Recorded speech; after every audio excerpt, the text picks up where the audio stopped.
ఈరోజు 12వ ఆవిర్భావ సభకి మీ ముందు మాట్లాడే అవకాశం కల్పించినటువంటి మిత్రులు పవన్ కళ్యాణ్ గారికి, అదేవిధంగా వేదిక రాంచిన పెద్దలందరికీ, అదేవిధంగా జన సైనికులకు వీర మహిళలందరూ కూడా నా ఉదయపూర్వ నమస్కారం. ఇవాళ రాష్ట్రం దోపిడీ అవుతున్నప్పుడు ఈ రాష్ట్రాన్ని కాపాడడం కోసం ఆయన తీసుకున్న త్యాగం ఇవాళ ఈ రాష్ట్రాన్ని కాదు భారతదేశంలోనే జనసేన పార్టీ అంటే ఏంటో తెలియజేసే విధంగా ఆయన ప్రవర్తన కూడా మనం చూసాం. ఇవాళ నరేంద్ర మోడీ గారు ఇవాళ ఆయన్ని కలపడానికి ఆయన పండి కష్టం కానీ, ఇవాళ 3 పార్టీలను కలిపి కష్టాన్ని కానీ మనం ఒకసారి లెక్క పెడితే ఆయన ఎంత కష్టపడితే, సినిమాల్లో కష్టపడితే కోట్లాది రూపాయలు సంపాదించేవాడు.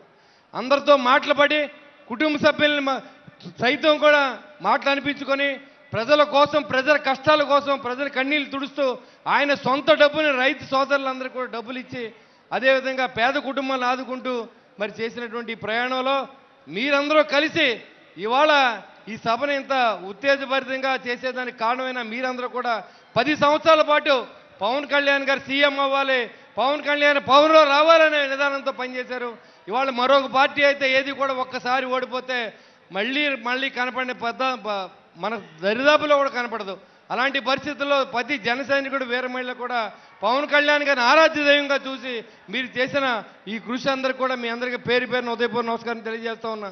ఒక్క మాట చెప్పదలుచుకున్న, జనవాణి కార్యక్రమం అని పెట్టి దాదాపు 10,500 అప్లికేషన్లు మనకు వస్తే 2,000ని మనం సాల్వ్ చేయగలిగాం.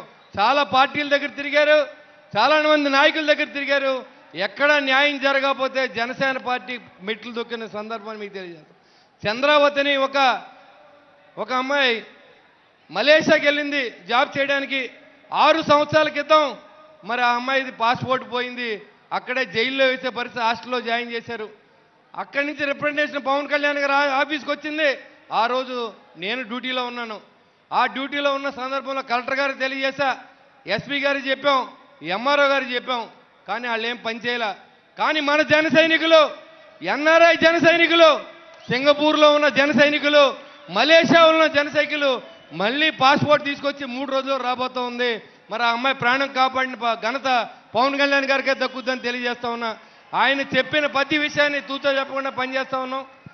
నేను ఒక ఆర్టీసీ డ్రైవర్ కొడుకుని, నేను మీ ముందు మాట్లాడుతూ ఉన్నాను. విదేశాల్లో కూడా బొలిసెట్ సీన్ అంటే ఎవరో తెలిసేలా చేసినటువంటి పవన్ కళ్యాణ్ గారికి నేను ఎప్పుడు రుణపడి ఉంటానని చెప్పి నాకు తెలిసింది ఒకటే, ఆయన ఎవరినైనా మాట్లాడితే తోలు తీసేయడే నాకు తెలిసింది.